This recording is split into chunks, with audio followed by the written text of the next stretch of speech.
how to fix Epic Games self-update failed. So hello guys, welcome back to my YouTube channel. In this video I'll be showing you how you can easily fix your Epic Games self-update failed.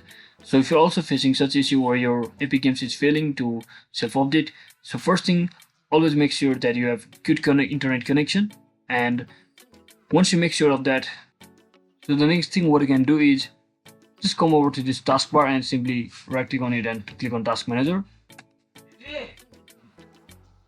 So once you open your Task Manager, simply head over to this Task Manager and just right click on this your Epic Games launcher and simply in the task from over here.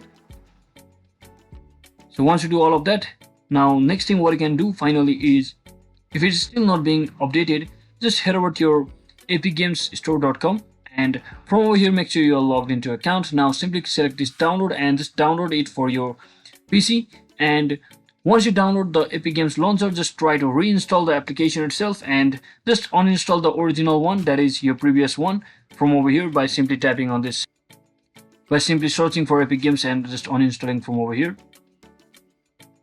Once you reinstall the application from over here, your issue should be fixed successfully. So that's it for today guys. I hope this video was informational. If it was, don't forget to like and subscribe to the channel. See you on the next one.